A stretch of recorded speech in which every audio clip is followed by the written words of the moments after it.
সম্মানিত যাত্রী সাধারণ, আপনাদের দৃষ্টি আকর্ষণ করছি, স্টেশনে জ্ঞানের আলো এক্সপ্রেস ট্রেনটি দাঁড়িয়ে আছে।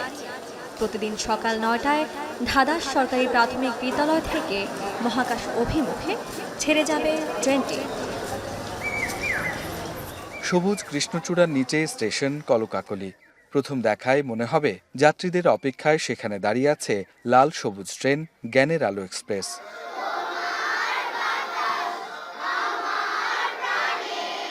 তবে এটি কোনো ট্রেন না, বরং স্কুল ভবন। আধাপাকা টিন শেডের এই ভবনে রয়েছে ৩টি ক্লাসরুম, একটি গ্রন্থাগার। কিন্তু এক স্কুলে দুই ধরনের ভবন থাকায় শিক্ষার্থীদের মাঝে বিরাজ করত অনাগ্রহ। এ অবস্থায় শিক্ষার্থীদের পড়াশোনায় আগ্রহী করে তুলতেই এমন উদ্যোগ নিয়েছে রাজশাহীর পুঠিয়ার এই প্রাথমিক বিদ্যালয় কর্তৃপক্ষ। ট্রেনে বসে ক্লাস করছে, এটাতে অনেক আনন্দদায়ক করছে। এই রং করার পর আমরা আরও উৎসাহিত স্কুলে আসার জন্য। আমাদের জীবনে একটি জার্নি আছে, জার্নির কারণে ম্যামেরা সবাই একসাথে আলোচনা করে এই ট্রেনটা বানিয়েছে।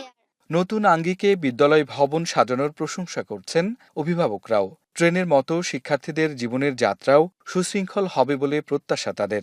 স্কুলটা ভালো, আমাদেরও মন চায় যে বাচ্চাদের লেখাপড়া আমরাও শেখাবো, তাদেরও বড় করব।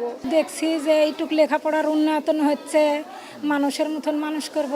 আমাদের যে থিমটা সেটা হয়তো বা পরবর্তী সময়ে যে প্রজন্মটা আমরা তৈরি করতে চাচ্ছি সেটা হয়তো বা আমরা সফল করতে পারবো। বিদ্যালয় কর্তৃপক্ষ বলছে শিক্ষার্থীদের অনুশীলনের সুযোগ রাখা হয়েছে। এছাড়া দেয়ালে সাঁটানো টমাস আলভা এডিসনের আবিষ্কারের গল্প, প্রধান শিক্ষককে লেখা আব্রাহাম লিঙ্কনের চিঠিসহ বিভিন্ন নীতিবাক্য থেকে শিক্ষার্থীরা জ্ঞান অর্জন করতে পারবে। 2022 সালে আমরা জাতীয় পর্যায়ে শ্রেষ্ঠ স্কুল হিসাবে নির্বাচিত হয়েছি। এবছর আমাদের স্কুল শ্রেষ্ঠ বিদ্যালয় হিসাবে বিভাগে ফার্স্ট হয়েছে। আমরা তাদের উন্নত জীবনের স্বপ্ন দর্শনে উদ্বুদ্ধ করব। আমরা তাদের মন এবং তাদের মননে আমরা এই বীজটা বপন করে দিতে চাই। জীবনের প্রতিটি স্টেশনে জ্ঞান অর্জনের মধ্য দিয়ে শিক্ষার্থীরা পৌঁছে যাক মহাকাশ পর্যন্ত, এই প্রার্থনা শিক্ষক, অভিভাবক সকলের।